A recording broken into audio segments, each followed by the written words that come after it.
ضرب الله مثلا للذين كفروا امرأة نوح وامرأة لوط كانتا تحت عبدين من عبادنا صالحين فخانتاهما فلم يغنيا عنهما من الله شيئا وقيل ادخلا النار مع الداخلين। আল্লাহ তাআলা বলছেন, তোমরা জেনে রাখো, তোমরা শিখে নাও। আল্লাহ তাআলা উদাহরণ দিয়ে বলছেন যে দুই নবীর স্ত্রী তাদের স্ত্রী হওয়ার পরেও, নবীর স্ত্রী হওয়ার পরেও তারা কুফরি করেছিল, শিরকি করেছিল, এজন্য তারা কাফের হয়ে জাহান্নামী হয়েছে। বলুন নাউজুবিল্লাহ। ইন্নাল হামদুলিল্লাহ নাহমাদুহু ওয়া নাস্তাঈনুহু ওয়া নাস্তাগফিরুহু ওয়া নু'মিনু বিহি ওয়া নাতাওয়াক্কালু আলাইহি ওয়া নাউযু বিল্লাহি মিন শুরুরি আনফুসিনা ওয়া মিন সাইয়্যাতি আ'মালিনা। من يهده الله فلا مضل له ومن يضلله فلا هادي له وأشهد أن لا إله إلا الله وحده لا شريك له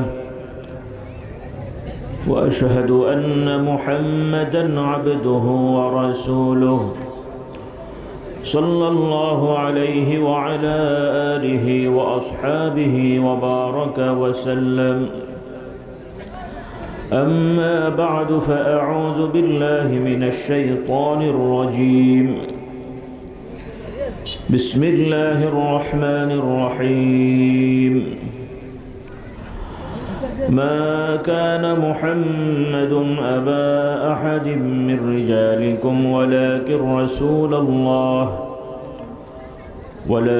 رسول الله وخاتم النبيين وكان الله بكل شيء عليما.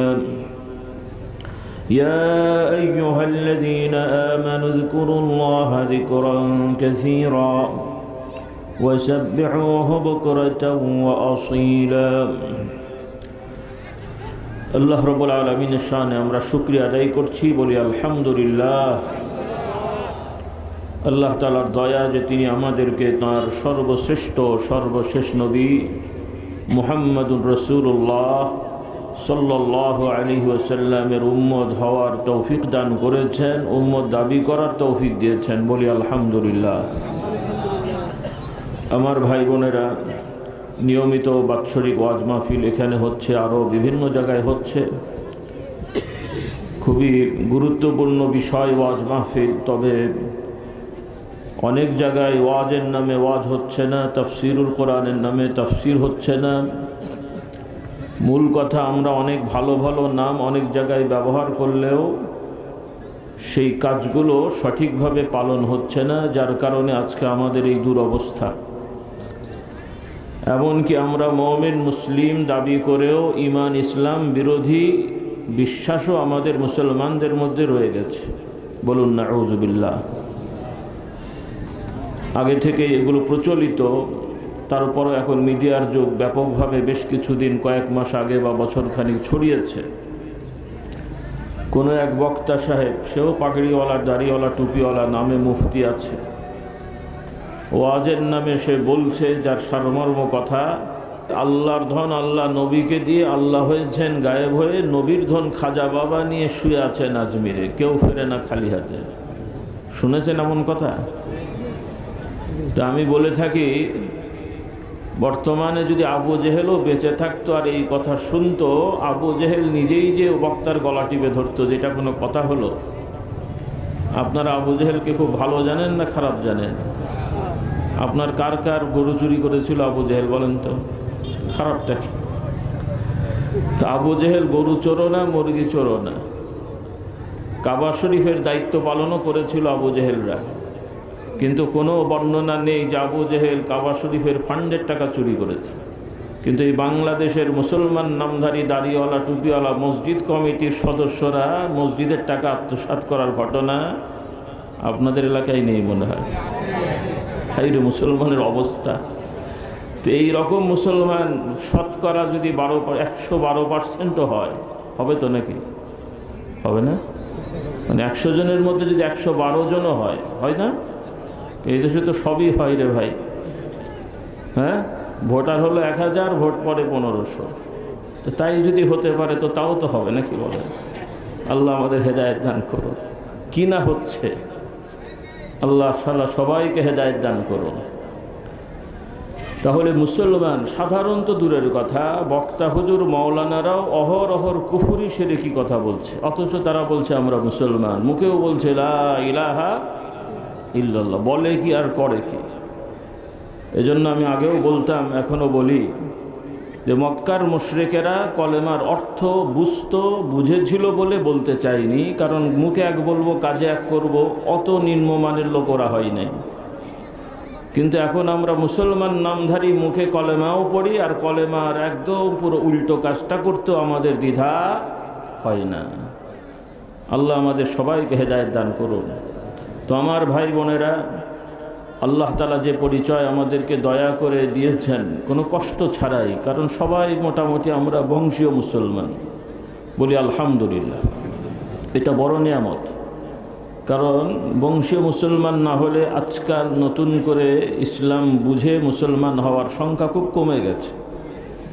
কারণ ইসলামের দাওয়াত দেওয়ার মানুষের সংখ্যা কম, আর যারাও অনেক সময় আমরা মুখে বলি সেটা যথাযথ হয় না, কারণ আমরা বলি একরকম, করি একরকম, তো মানুষের মধ্যে প্রভাব আসবে কেমন করে?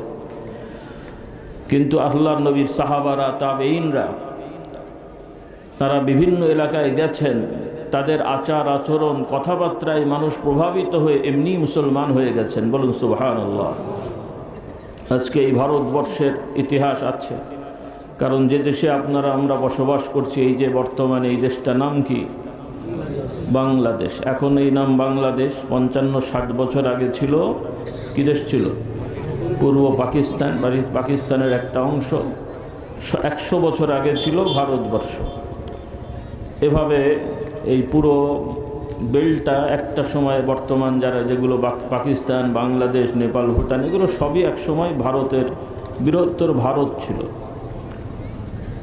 দেশ একটা বড় বলা হতো, আঞ্চলিকভাবে এক এক এলাকায় রাজা, কি বলে, জমিদার, এই ধরনের বিভিন্ন রকম প্রথা ছিল, আঞ্চলিক, গোত্রকেন্দ্রিক, গোষ্ঠীকেন্দ্রিক।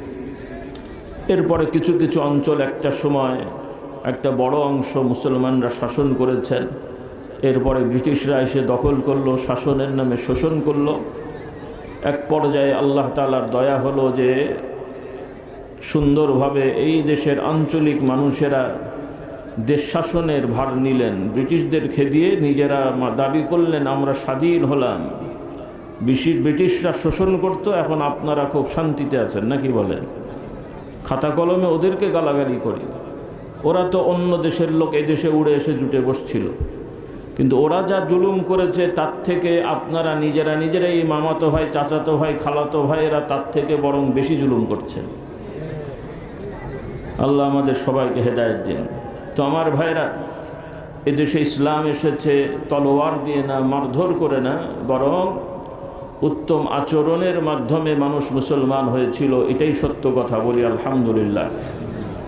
কারণ এই যে আপনারা বসে আছেন, কেউ কি বাপদাদার মুখে গল্প শুনেছেন যে আমাদের 10 পুরুষ, 7 পুরুষ, 8 পুরুষ আগে আমাদের কোনো এক পুরুষকে মুসলমানরা মেরে ধরে জোর করে মুসলমান বানিয়েছিল, তারপর থেকে আমরা মুসলমান?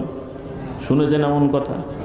আপনাদের কারো আশা করি হয়নি, বা হলেও আলহামদুলিল্লাহ আমাদের কারো হয়নি, বলি আলহামদুলিল্লাহ। কারণ আমাদের সর্বপ্রথম যিনি মুসলিম তিনি হলেন হযরত আবু বকর সিদ্দিক রাদিয়াল্লাহু তাআলা আনহু। বলুন সুবহানাল্লাহ। আল্লাহর নবীর বন্ধু ছিলেন, একসাথেই ঘোরাফেরা করতেন ছোটোবেলা থেকেই। নবীকে তিনি ভালো করেই চিনতেন। যখন আল্লাহ রসুল সাল্লাল্লাহু আলাইহি সাল্লাম নবুয়তি দায়িত্ব পেয়ে দাওয়াত শুরু করলেন, আবু বকর রাদিয়াল্লাহু তাআলা আনহুকে দাওয়াত দেওয়াতে কোনো দ্বিধা করেননি, প্রথম কথাতেই ঈমান এনে ফেলেছেন। বলুন সুবহানাল্লাহ। মারাও লাগেনি, প্রেসার দেওয়াও লাগেনি, বলি আলহামদুলিল্লাহ। আমরা আশা করছি সেই থেকে পর্যন্ত আল্লাহ তাআলা আমাদেরকে ঈমানি বংশে রেখেছেন। দোয়া করেন যেন কিয়ামত পর্যন্ত সর্বশেষ আমাদের বংশে যে মানুষটি হবে যেন ঈমান নিয়ে কবরে যায়। কারণ বড় ফিতনার সময়, এটা অহংকারের কিছু নেই, তবে নিয়ামত। কিয়ামতের ময়দানে আমরা কি দেখতে চাই যে আমাদের নাতিপোতারা নাস্তিক? কি দেখতে চান আপনারা কেউ কি চান যে আগামী 2-4-5 বছর পরে আপনি ট্রান্সজেন্ডারের ফাদার হবেন? নাম শুনেছেন ট্রান্সজেন্ডার? কি করে ভাই? মাথায় মাখতে হয় না পায়ে মাখতে হয়? ট্রান্সজেন্ডার নাম শুনেছেন তো? এর মানেটা কি জানেন? মানে বোঝেন? আশা করি জানেন আপনারা। অর্থাৎ আল্লাহ তাআলা আমাদেরকে সৃষ্টি করেছেন মানুষদেরকে, মানুষ জিন সম্প্রদায় বা ফেরেশতা বাদে মোটামুটি সব সৃষ্টি হলো নারী পুরুষ বা পুরুষ নারী মিলিয়ে। বলুন সুবহানাল্লাহ। বিশেষ করে মানুষদেরকে আল্লাহ বলছেন ওয়া খালাকনাকুম আজওয়াজা, আমি তোমাদেরকে জোড়া জোড়া সৃষ্টি করেছি। অন্য আয়াতে আল্লাহ রাব্বুল আলামিন বলেন ইয়া আইয়ুহান নাস ইন্না খালাকনাকুম মিন যাকারিন ওয়া উনসা ওয়া জাআলনাকুম শুউবান ওয়া ক্বাবাইলা লিতাআরাফু ইন্না আকরামাকুম ইনদাল্লাহি আতকাকুম। আল্লাহ তাআলা বলছেন, হে মানুষেরা, আমি তোমাদেরকে এক পুরুষ এবং নারী থেকে সৃষ্টি করেছি এবং বিভিন্ন জাতি গোষ্ঠীতে তোমাদেরকে বিভক্ত করে দিয়েছি, যাতে তোমরা একে অপরকে পরিচয় দিতে পারো, চিনতে পারো, শনাক্ত করতে পারো, আইডেন্টিফাই করতে পারো। তবে জেনে রাখো, তোমাদের মধ্যে সব থেকে সম্মানিত তারাই হবেন, তথা আল্লাহ তাআলার দরবারে তারাই সম্মানিত হবে এবং তোমাদেরও দায়িত্ব হলো তাদেরকে সম্মান দেওয়া। যেই সকল মানুষেরা তাকওয়ার উপরে থাকে তথা আল্লাহর বিধান মেনে চলে, আল্লাহ তাআলার পক্ষ থেকে যা নিষেধ করা হয়েছে সেগুলো বর্জন করে চলে, যা নির্দেশ দেওয়া হয়েছে এগুলো অমান্য করবে না, এর নাম হলো তাকওয়া। এই তাকওয়া যাদের মধ্যে থাকবে তারাই হলো সব থেকে সম্মানিত। সুবহানাল্লাহ। কিন্তু আজকালকে আমাদের তাকওয়াদার ভালো মানুষদেরকে আমরা সম্মান করি না, চোর ডাকাতকে। হ্যাঁ, এই বিগত যতদিন গেছে, ভালো তো আছে, একদম সব খারাপ আমি বলবো না, তবে এই সমাজের সব থেকে বড় পদে যারা ছিল উল্লেখযোগ্যই হচ্ছে সব থেকে বড় কালপিট, ক্রিমিনাল।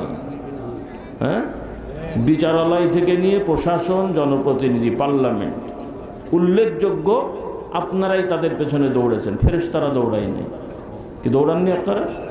অস্বীকার করতে পারবেন? বড় বড় দাড়িওয়ালা, জুব্বাওয়ালা মুসলমানের সন্তান, কিন্তু পিছনে দৌড়েছেন লম্পট, খুনি, দাগাবাজ, ধর্ষক, চোর, ডাকাত, এদের পেছনে দৌড়ে বেরিয়েছে। কি সামনেও দৌড়াবেন? এখনো হুঁশ হয়নি, শখ মেটেনি না?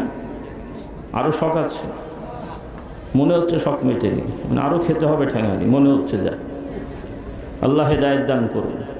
আমাদের এই বাচ্চাদের মতো বলতে হয়, কথাই বলে না ছেলেরা যে ভাই ভালো হয়ে যান, ভালো হতে তো ভালো হয়ে যায়। আর এগুলো করেন না, দুনিয়াও বরবাদ হবে, আখেরাতও বরবাদ হবে। কি হচ্ছেটা কি এগুলো? আফসোস, কোটি কোটি মানুষ, দু চার লক্ষ ভালো মানুষ নেই, লাখ কেন হাজারও নেই, দুনিয়ার ঘুরে ফিরে সেই চোর ডাকাত, চোর ডাকাত, চোর ডাকাত। একজনের সমালোচনা হচ্ছে গরু চোর, যিনি সমালোচনা সেও আবার ছাগল চোর, আবার তাকে যে ধরেছে সেও আবার মুরগি চোর। কি বুঝলেন? চোর আর যাচ্ছে না আমাদের। হাসার জন্য বলছি না, হাসবো না কাঁদবো, এই চলছে শুধু। কি হুজুর আর কি খেজুর। হুজুর এক নেতা, তাও দেখবেন ওই একই কাজ করে বসে আছে, মাদ্রাসার ফান্ড সাইজ করে হুজুরগিরি করে বেড়াচ্ছে। কোথায় যাবেন? তবে হতাশার কিছু নেই, হতাশার কিছু নেই। আল্লাহ তাআলার দিন সহজ, বলি আলহামদুলিল্লাহ। আল্লাহর দিন সহজ, বলি আলহামদুলিল্লাহ। আল্লাহ তাআলা কোরআনে বলেন আলাইকুম আনফুসাকুম লা ইয়াদুররুকুম মান দাল্লা ইযা ইহতাদাইতুম। আল্লাহ তাআলা আমাদের শিক্ষা দিলেন, তোমরা তোমাদের নিজেদেরকে নিয়ে তোমরা সাবধান হয়ে যাও, নিজেদের দায়িত্ব নিজেরা পালন করো। তোমার দায়িত্ব পালন করার পরেও যদি কেউ হেদায়েতের পথে না আসে, সেটার জন্য আল্লাহর কাছে তুমি দায়ী থাকবে না। সুবহানাল্লাহ। এটা হলো আমাদের বড় শিক্ষা এবং বড় সুসংবাদ। তা না হলে তো আমরা এমনি ধ্বংস হয়ে যেতাম। পরিস্থিতি খারাপ ছিল। আল্লাহ রাসূল সাল্লাল্লাহু আলাইহি সাল্লাম মক্কা শরীফে 13টা বছর অবস্থান করলেন। কাবা শরীফে মূর্তি থাকা অবস্থাতেই তাকে নামাজ পড়তে হয়েছে। মদিনা শরীফে এসেও 8 বছর প্রায় কাবা শরীফে মূর্তি থাকা অবস্থাতেই কাবাকে কেবলা করে নামাজ পড়তে হয়েছে। নামাজ হয়েছে না হয় নাই? কিন্তু মাঝে মাঝে তো কম্প্রোমাইজ করেছেন, যে মাঝে মাঝে ওদেরকে দেখানোর জন্য মূর্তি সেজদা করেছেন নাকি? তাহলে কখনো যদি আমাদের কোনো বিষয়ের সমর্থন না থাকে, সেটাতে আমরা সরাতে না পারলেও সেটাতে সাই দেব না। রাজি আছি ইনশাআল্লাহ? আল্লাহ আমাদের হেদায়েত দান করুন। অন্যায়ের প্রতিকারের চেষ্টা করব, কিন্তু অন্যায়ের যেন সহকারী সহযোগী যাতে না হই। কি মনে থাকবে কথাগুলো? রাগ করছেন আমার কথায়? কারণ এগুলো ইমানই দায়িত্ব রে ভাই। কারণ এখনকার বাংলাদেশ বা এই বাংলাদেশ আর ভারত এক নয়। ভারতের জনসংখ্যার, যদিও এখন মাশাআল্লাহ ভারতে মুসলমানের সংখ্যা একদম কম না, যেভাবে অন্যরা বলে বা মনে করে এত সহজ তাদেরকে মনে করলে ভুল হবে। কোনো সমস্যা সৃষ্টি হলে কেউই ভালো থাকবে না ইনশাআল্লাহ।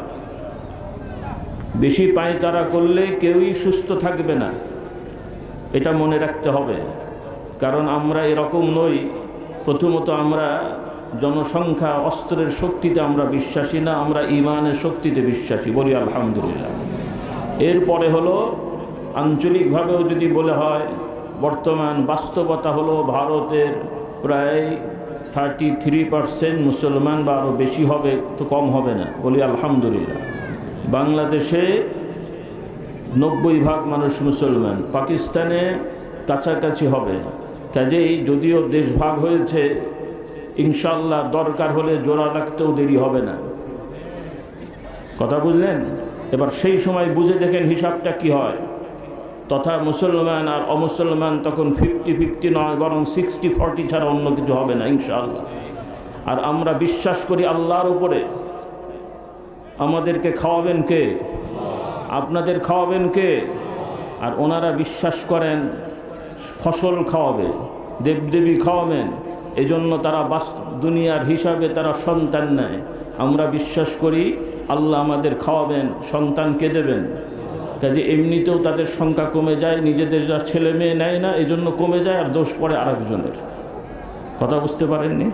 এমন তারা হাই হুতাশ করছে আমাদের সংখ্যা কমে গেল কেন? বড় চিন্তার কথা তো, তোমরা ছেলে মেয়ে নাও না, কমে যাবে তো কার দোষ?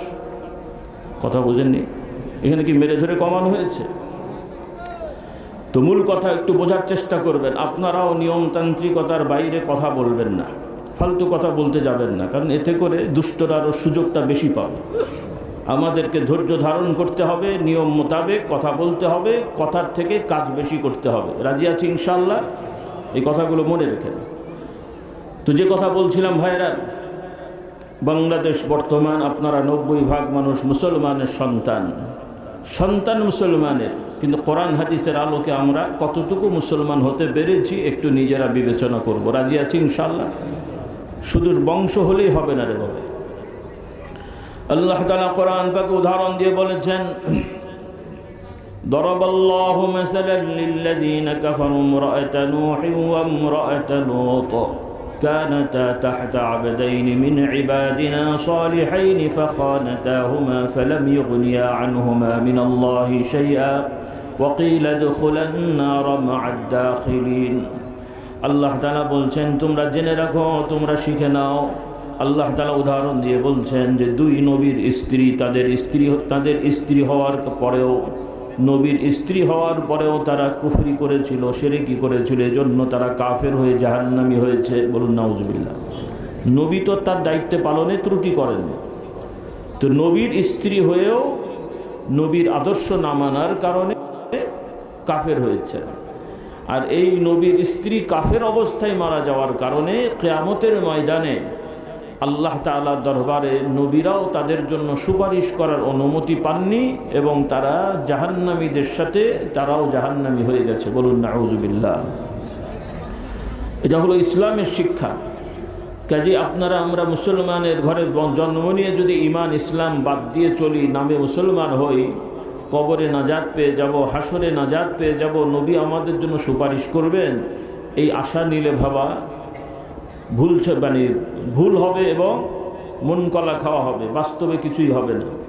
সেজন্য আমার ভাই বোনদের বলি, বিশেষ করে যুবক যুবতী ভাই বোনেরা, ছেলে মেয়েরা যারা স্কুল কলেজে পড়ছো, ইসলামের পরিচয় গতানুগতিক, রাষ্ট্রীয় পরিচয়, নাগরিকের পরিচয় এরকম মনে করলে হবে না যে আমি এক দেশে জন্মেছি নাগরিক হয়ে গেলাম, আর এক দেশে গেলাম থাকলাম নাগরিক হয়ে গেলাম, মুসলমানের ঘরে জন্মালাম মুসলমান হয়ে গেলাম, তাহলে বড় ভুল হবে। তোমাদের প্রত্যেককে ইমান ইসলামকে সঠিকভাবে অবলম্বন করে মুসলমান হওয়ার চেষ্টা করতে হবে। আল্লাহ তাআলা আমাদের কবুল করুন। কারণ বর্তমানে প্রচলিত যে সমস্ত সিলেবাস আছে, স্কুল কলেজ ইউনিভার্সিটিতে যা পড়ানো হচ্ছে, বিশেষ করে বাংলা সাহিত্য, ইংরেজি সাহিত্য, কবিতা, ছন্দ, এরপরে বাজারে যে সকল গল্পের বই আছে, এরপরে বিভিন্ন দর্শনের যে সকল বই পুস্তক আছে, যারা লিখেছেন বিভিন্ন দার্শনিক নামধারীরা, উল্লেখযোগ্য অমুসলিম, এবং তাদের এই সকল বই পুস্তকে কুফুরি শিরকিতে ভরপুর। আর এগুলো আমাদের সন্তানরা পড়ছে, আপনারাই বাবা মারা তাদেরকে এগুলো কিনে দিচ্ছেন, তাদেরকে বড় হওয়ার জন্যে, সমাজের জ্ঞানীগুণী প্রতিষ্ঠিত হওয়ার জন্যে। তারা এ সকল বই পুস্তক পড়ে এক একজন নাস্তিক হচ্ছে, মুরতাদ হচ্ছে, কুফুরি শিরকিতে তারা নিমজ্জিত হচ্ছে। বলুন নাউজুবিল্লাহ। আল্লাহ তাআলা আমাদের সবাইকে হেদায়েত দান করুন। তো এভাবে কাফের মুশরিকরা ষড়যন্ত্র করে অথবা তাদের সমস্যার সমাধান করতে যে তারা এক একটার পর এক একটা সমস্যা বেশি করে বাড়াচ্ছে, আর সেগুলো আমাদের এই সকল দেশগুলোতে আমদানি রপ্তানি করা হচ্ছে, নাউজুবিল্লাহ। তো অমুসলমানদের সমস্যা হলো তারা আল্লাহর আইনে চলেন না। যেহেতু আল্লাহর আইনে চলে না, তাদের সমাজের বিভিন্ন মহামানব, চিন্তাবিদ, গবেষক আছে, তারা তাদের মতন করে যা বলে সেটাকেই তারা ধর্ম বানায়। আর বেশিরভাগ ক্ষেত্রে সমাজ হচ্ছে পরিচালিত হয় পুরুষদের দ্বারা। এটাই আদিকাল থেকে হয়ে আসছে, এটাই স্বাভাবিক। কিন্তু সেই পুরুষরা যদি আল্লাহর আইন মেনে না চলে, স্বাভাবিকভাবেই তাদের সেই পশুত্বের যে ভাবটা, সেটা তারা সমাজে আইনের মাধ্যমে প্রয়োগ করবে, এবং সেটা করে তারা নিজেদের স্বার্থ হাসিলের ধান্দা করেছে বা করে। এতে করে দেখা যায় সমাজের ভারসাম্য নষ্ট হয়, নারী সম্প্রদায় বরাবরই তারা নির্যাতিত হন, এবং পুরুষের মধ্যেও যারা দুর্বল হয় তারা শক্তিশালীদের দ্বারা নির্যাতিত হয়ে আসছে। বলুন নাউজুবিল্লাহ। এখন এই সমস্যার সমাধান কি? তাদের সমাজের নারীরা বিভিন্নভাবে আন্দোলন করেছে, যারা দুর্বল পুরুষ বিভিন্নভাবে আন্দোলন করেছে, তাদের মতন করে করে করে এক একটা ইজম চালু করেছে। গণতন্ত্র, সমাজতন্ত্র, নারী স্বাধীনতার আন্দোলন ইত্যাদি ইত্যাদি। এগুলো তাদের সমস্যা। মুসলমানের তার এই সমস্যা হওয়ার কথাও না, হয়ওনি। বলি আলহামদুলিল্লাহ। কারণ কোনো মুসলমানকে এরকম করেছে যে স্বামী মরে গেছে, স্ত্রীকে মেরে ফেলা হয়েছে স্বামীর জন্য? আছে নাকি এরকম? কিন্তু এই ভারতীয় উপমহাদেশে ধর্মের নামে চালু ছিল এক সময়, স্বামী মরে গেলে স্ত্রীকেও তার সাথে মেরে ফেলা হতো। এটাও নাকি ধর্ম? বলেন নাউজুবিল্লাহ। কেন? যে স্বামী যার নাই তার আর দুনিয়ায় বেঁচে থেকে লাভটা কি? সেও স্বামীর সাথে মরে একসাথে স্বর্গে চলে গেছে। কি অবস্থা দেখেন। আর তারা দাবি করে যে নারীরা নাকি স্বইচ্ছাই করেছে। নারীরাও স্বইচ্ছাই করতো না, কেউ কে স্বইচ্ছায় মরে রে ভাই। তারাও দেখেছে যে স্বামী মরে গেলে তার যে অবস্থানটা হয় পরিবারে, যেহেতু এই ভারতীয় উপমহাদেশের অধিকাংশ যৌথ পরিবার, আর এই যৌথ পরিবার ঈমান আকীদা না থাকলে বাবা যা হয় ও আর মুখে বলার কিছু নেই। সেগুলো আপনারা আমার থেকে ভালো জানেন, যারা বাংলা সাহিত্য মাহিত্য গল্প টল্প পড়েছেন এই দেশের। আল্লাহ আমাদের হেদায়েত দান করুন। তাহলে এই মহিলারা তারা মনে করতো যে স্বামী যেহেতু মরে গেছে, আমার বেঁচে থাকলে আরও বেশি কষ্ট, বরং মরে যাওয়াই ভালো, কারণ তারা মানবাধিকার পায়নি। তো ধর্মের নামে তারা স্বামীর জন্য স্ত্রী মরে গেল। কই স্ত্রী মরলে তো স্বামী মরল না? কি বললেন? যদি তাই হতো তাহলে নাই বুঝতাম যে ধর্মটা ইনসাফ ভিত্তিক, যে স্বামীর দয়ায় মহব্বতে ভালোবাসায় স্ত্রী মরে গেল, তাহলে স্ত্রী মরলে স্বামী মরল না কেন? এই আইন কিন্তু ধর্মে নেই। তো ইসলামে কি এরকম কোনো আইন আছে নাকি? বরং অন্য ধর্মে আছে। এখন তো মারা যাওয়ার বিধানটা নেই, তারা রাখেনি বা এটা করা হয় না, তাও ভেতরে ভেতরে তারা বিশ্বাস করে। এখনও এই সকল ধর্মের পুরুষেরা বিশ্বাস করে যে এটা সঠিক ছিল, কিন্তু রাষ্ট্রের আইনের জন্য তারা পারে না। বলুন নাউজুবিল্লাহ। আর এখন যেটা আছে, তাদের সমাজে স্বামী মরে গেলে স্ত্রী আর অন্য জায়গায় বিয়ে করতে পারে না। কিন্তু ইসলামের আইনে কি এরকম আছে ভাই? ইসলামের আইনে স্বামী মরে গেলেও স্ত্রী বিয়ে করতে পারে আরেক জায়গায়, স্ত্রী মরে গেলেও স্বামী আরেক জায়গায় বিয়ে করতে পারে। এমনকি বনিবনা না হলেও স্ত্রী স্বামী থেকে তালাক নিয়ে আরেক জায়গায় বিয়ে করতে পারে। এতে বাধা দেওয়ার অধিকার কারো নেই।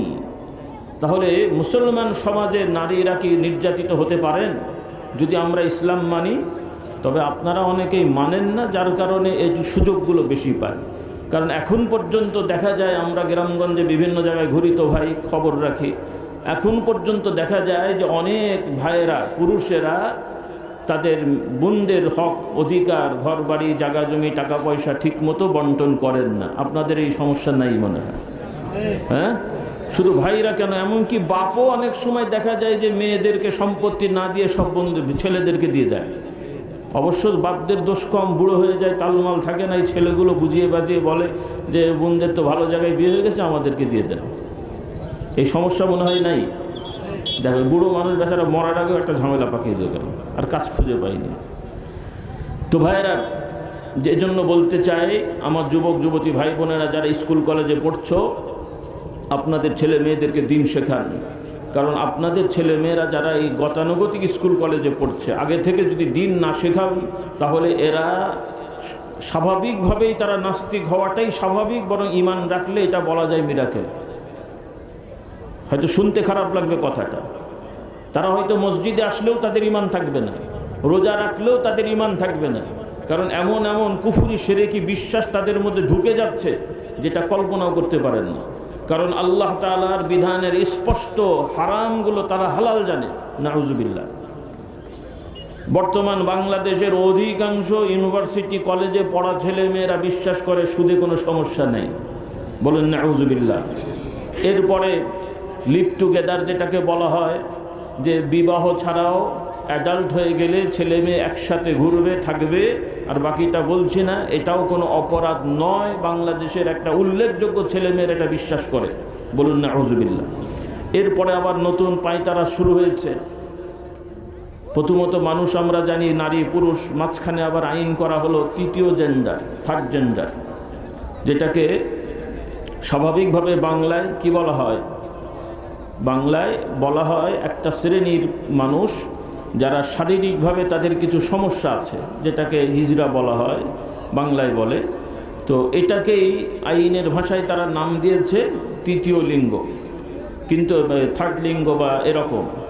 তো মূলত আপনাদেরকে এটা বুঝতে হবে, ইসলামের আইনে আমরা মুসলমান হিসেবে আমাদের সমাজে কোনো তৃতীয় লিঙ্গর কোনো সুযোগ নেই। কারণ পুরুষ অথবা নারী হবে মানুষ, এটাই স্বাভাবিক। মানুষ হয় পুরুষ হবে, না হলে কি হবে? নারী হবে। এখন এই যাদেরকে হিজড়া বলা হয় তাদের হুকুম, তাদের নিয়ম হলো মেডিকেল ট্রিটমেন্ট করে তাদেরকে শনাক্ত করা হবে যে তার ছেলের দিক বেশি না মেয়ের দিক বেশি। যদি ছেলের দিক বেশি হয় তাহলে তাকে ছেলেদের মধ্যে ফেলা হবে, মেয়ের দিক বেশি হলে মেয়েদের মধ্যে ফেলা হবে। আর যদি সম্ভব হয় শারীরিকভাবে ওইটা যেটা সমস্যা, এটা অপারেশন করে পুরো নারী বা পুরো পুরুষ বানানো, তাহলে সেটাও বৈধ আছে। যাদের এই সমস্যা আছে, এটা ইসলামে তো সমাধান দেওয়াই হয়ে গেছে। তো এটা তো নিয়ে নতুন করে আর সমাধানের কিছু নেই। এখন বাকি থাকবে অন্য ধর্মের বিষয়। তো অন্য ধর্মে তো তাদের মেয়েদের কোনো অধিকারই নাই। অন্য ধর্মগুলোতে মেয়েরা ওয়ারিশ হয় না, এটা তাদের সমস্যা, এটা তো আমাদের সমস্যা না। এখন তারা যদি তাদের সম্পদ না দেয়, আমরা তো জোর করে নিয়ে দিতে যাব না, তাদের সমস্যা। কিন্তু মুসলমানের কি এই সমস্যা আছে রে ভাই? তাহলে এখানে যদি আইন হয়, হতে পারে তাদের জন্য তৃতীয় লিঙ্গ, চতুর্থ লিঙ্গ, পঞ্চম লিঙ্গ, যা বানাও বাবা বানাও, তোমাদের হোককে যায়। কিন্তু মুসলমানের কোনো থার্ড জেন্ডার দরকার নেই। এখন থার্ড জেন্ডার তো একটা হয়ে গেল আইন হয়ে। কিন্তু প্রশ্ন হলো, আপনারা বলবেন যে অসুবিধাটা কি? অসুবিধা কি বুঝেছেন? কারণ আল্লাহর আইনে একটা মানুষ হয় পুরুষ, না হলে নারী। তো পুরুষ অথবা নারী হবে। আল্লাহ তাআলা সম্পদ বন্টন করে দিয়েছেন, পুরুষ যা পাবে নারী তার কি পাবে? অর্ধেক পাবে। তো থার্ড জেন্ডার কতটুকু পাবে? কি বুঝলেন? বোঝেননি কথা আমার? পুরুষ তো 1 লাখ পেল, মেয়ে কত পাবে? 50,000। আর থার্ড জেন্ডার 75 না? তাহলে এটা অবাস্তব জিনিস। এই হলো বাস্তবতাটা। অনেকে মনে করবেন যে তৃতীয় লিঙ্গ হলে সমস্যাটা কি। আর এখানে তো তাদেরকে অবহেলা করা হয় না।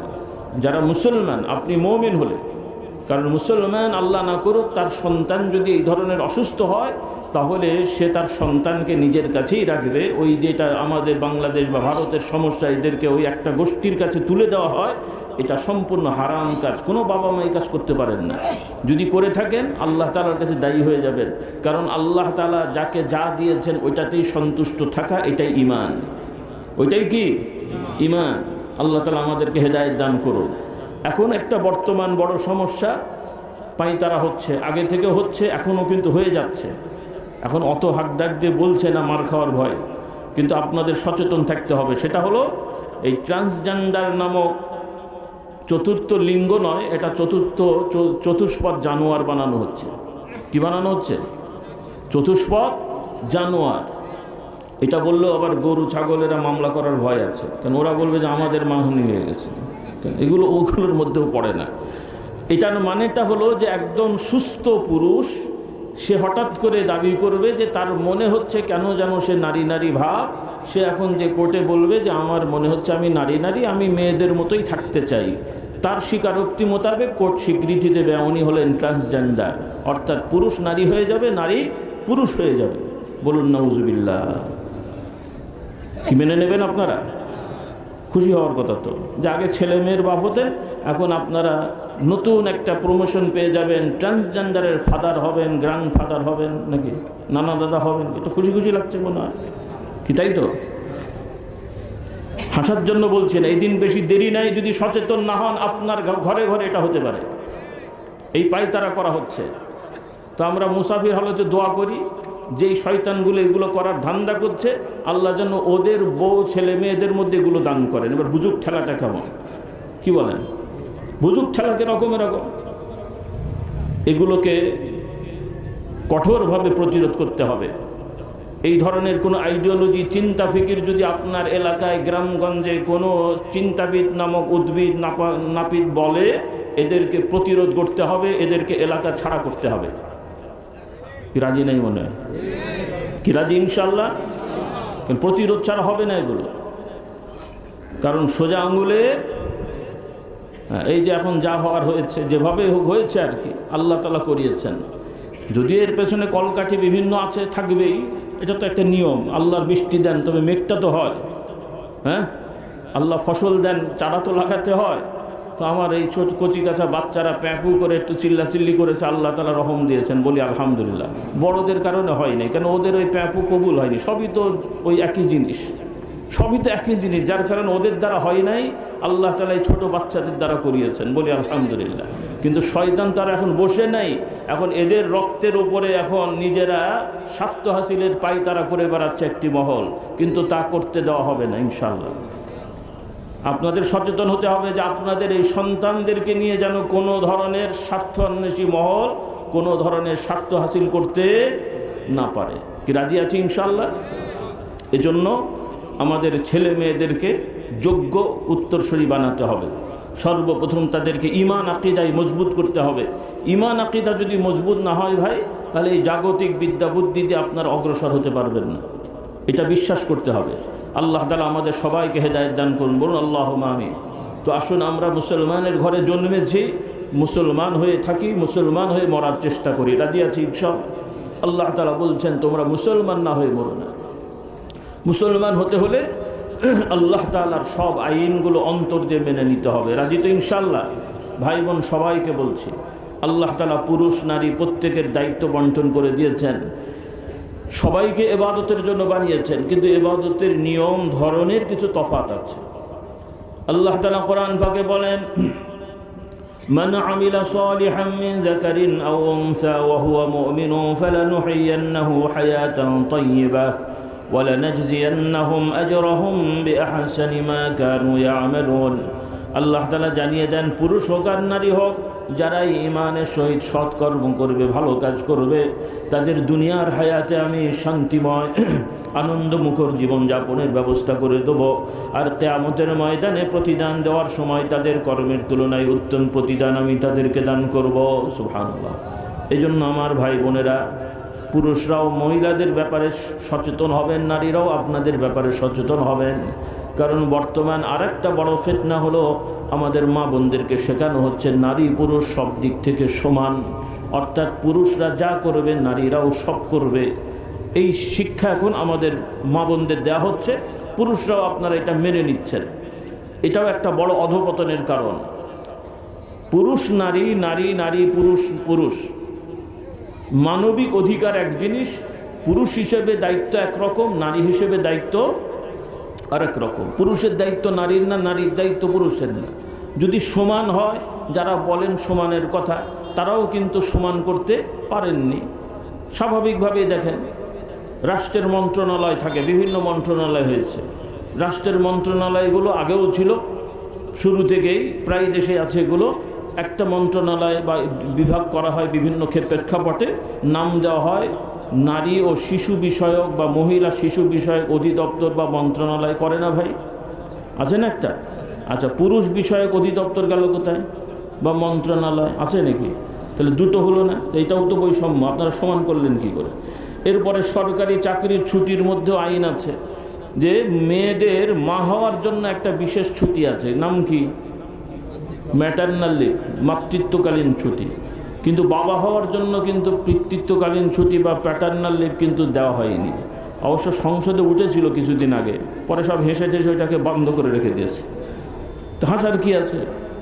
মেয়ে যদি, মহিলা যদি মা হওয়ার জন্য ছুটি পায়, তো আপনারা বাবা হওয়ার জন্য ছুটি নেবেন না? কি হাসার কি আছে? তখন বলবে যে না, এটা দরকার নেই। তো এই কথা তো এইটাই, আপনারাও সমান করতে যে বললেন এদের জন্য দরকার, ওদের জন্য দরকার নেই। তো ইসলামও তো তাই বলেছে, যেটা পুরুষের দরকার এটা মহিলার দরকার নেই। আল্লাহ তাআলা নামাজ ফরজ করেছেন নারী পুরুষ সবার জন্যে, কিন্তু পুরুষদের জন্য জামাতে যে নামাজ পড়তে বলা হয়েছে, নারীদের জন্য বাড়িতে সর্বোত্তম নিরিবিলি জায়গায় পড়তে বলা হয়েছে। বরং সুবহানাল্লাহ, নামাজ দুইজনেরই আছে কিন্তু দুই রকমের। রোজা সবারই আছে 1 মাস, কিন্তু পুরুষরা লাগাতার 1 মাস যেভাবে রাখতে পারেন, নারীরা কি 1 মাস লাগাতার সেভাবে রাখতে পারে? বিশেষ কারণে তাদেরকে অন্য সময় রাখতে হয় এবং রাখতে হবে। মা বোনরা খেয়াল রেখেন, কারণ অনেক মহিলারা ওই রোজার সময় রাখে সবার সাথে, আর বাকি যেগুলো ভাঙা লাগে ওগুলো আর রাখারাখি নেই, হিসাবও নেই, এভাবেই চলে। এটা খুব অন্যায়। মা বোনরা হিসাব রাখবেন যে কয়টা বিশেষ কারণে ভাঙা হয়, পরবর্তীতে রমজান আসার আগেই বিভিন্ন মাসে 1টা 2টো 3টে 4টে করে রেখে ফেলবেন। লাগাতার রাখা জরুরি না। রমজানে যেমন লাগাতার রাখতে হয়, রমজানেরই রোজা যদি স্বাভাবিক কারণে ভাঙা হয় সেক্ষেত্রে লাগাতার রাখা জরুরি না, ভেঙে ভেঙে রাখলেও আদায় হয়ে যাবে। রাসূলুল্লাহ সাল্লাল্লাহু আলাইহি ওয়াসাল্লাম হুকুম দিয়েছেন, আল্লাহ নবী বলেন, যে মহিলা 5 ওয়াক্ত নামাজ ঠিকমতো আদায় করে, রমজানের সব কটি রোজা ঠিকমতো হিসাব করে রাখে, স্বামীর অনুগত থাকে এবং হারাম কার্যকলাপ, জেনা, ব্যভিচার, অশ্লীলতা থেকে বেঁচে থাকে, আল্লাহ তাআলা তার জন্যে জান্নাতের সব কটি দরজা খুলে দেবেন। যে দরজার ইচ্ছে করে সে জান্নাতে প্রবেশ করতে পারবে।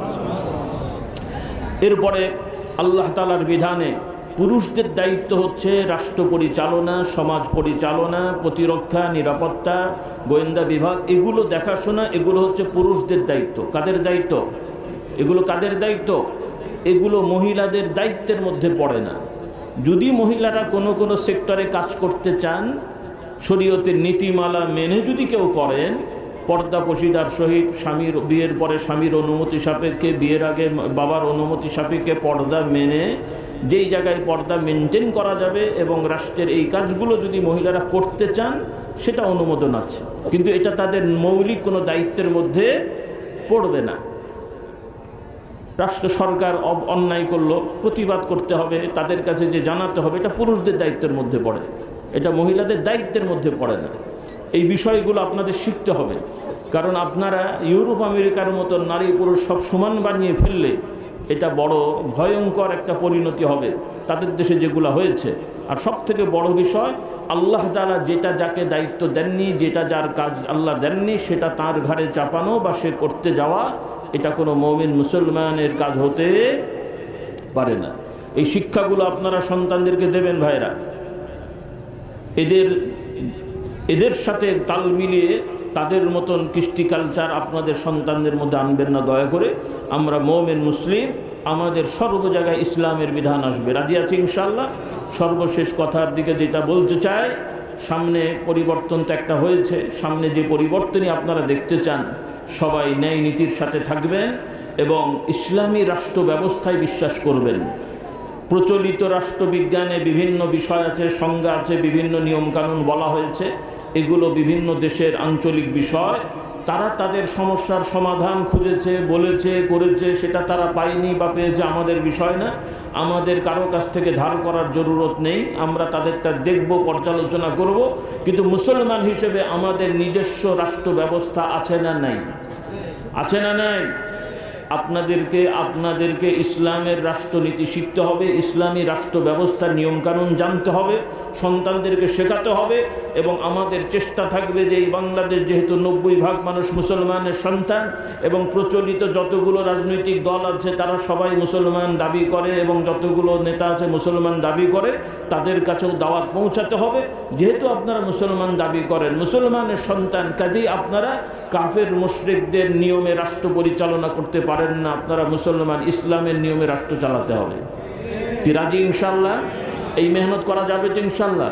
এটা কোনো দলের কথা নয়, এটা ঈমানের কথা। কার কথা? আর আপনারা তো জানেনই আমরা কোনো আপনাদের দলাদলির মধ্যে নেই, বলি আলহামদুলিল্লাহ। আমরা আপনাদের কোনো দলাদলির মধ্যে নেই। বাংলাদেশে ইসলামী অনেক রাজনৈতিক দল আছে, এরপরে সেকুলার রাজনৈতিক দল আছে। আমরা কারোর সাথে শত্রুতাও নেই, কারোর সাথে দালালিও নেই। আর আমরা এই সকল দল করতে হওয়াটা জরুরিও মনে করি না। তবে কেউ করেন, ভালো কাজের জন্য করবেন, দোষ নাই, সেটা তার ব্যক্তিগত মতামত। কারণ রাষ্ট্র চালানোর জন্যে দল হওয়া কোনো দরকার হয় না। আপনি আমি সৎ হলে, আপনি আমি যোগ্য নাগরিক হলে, নাগরিক দায়িত্ব পালন করলে দল ছাড়াই রাষ্ট্র চলে। বিশ্বাস আছে? হয় না মনে হয় বিষয়, দল লাগে না। তারপরও প্রচলিত একটা নিয়ম আছে, সেজন্য অনেকে করেন। অনেক কথা আছে, সব তো আর এই মজলিসে বললে হবে না, বা বললে অনেকে বুঝবেও না। কাজে এই মজলিসে আর অত কথা নাই। তবে এটা মনে রাখতে হবে, আপনারা বিভিন্ন ইসলামী দলের সাথে অনেকে থাকবেন, আমি মানা করছি না। তবে এই দলকে বাবা ইসলাম বানাবেন না, দয়া করে। কোনো দলকে ইসলাম বানাবেন না যে এই দলই একমাত্র ইসলামের কাজ করে, আর কেউ করে না, এটা দাবি করবেন না। আবার যারা পীর মুরিদি করেন তাদেরকেও আমি সাবধান করি, নিজেদের পীর মুরিদিকেও আবার ইসলাম বানাবেন না।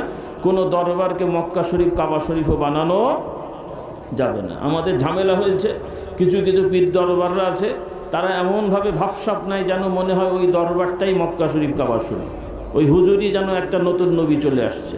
আর ইসলামী দলগুলোর একই অবস্থা, যে এমনভাবে তারা কথা বলে যেন মনে হচ্ছে যে ওনারাই একমাত্র মুসলমান, আর কেউ মুসলমান না। এই ভাবসাব বাদ দিতে হবে। ভালো কাজ করেন, ঠিক আছে, আপনি বাড়িতে মসজিদ বানিয়েছেন, ঠিক আছে, যারা যাবে নামাজ পড়বে। এখন যদি বলেন যে ভাই সবাই এসে আমার মসজিদে নামাজ পড়বে, না হলে নামাজ হবে না, এই কেমন কথা বোঝাতে পারিনি আমি? কাজেই ভালো কাজ করবেন, মানুষকে ইসলামের দাওয়াত দেবেন, আল্লাহ তাআলা তকদিরে রাখলে ভালো কাজ করবেন। তবে মুসলমানদের মধ্যে বিভক্তি সৃষ্টি হয় এমন কোনো কথা, এমন কোনো কাজ করা যাবে না। আল্লাহ তাআলা আমাদের হেদায়েত দান করুন। সর্বোপরি আসুন, আমরা দুনিয়ায় তো আছি, আল্লাহ পাঠিয়েছেন, সেজন্য এই বিধানগুলো দিয়েছেন, এজন্য আলোচনা করতে হয়েছে।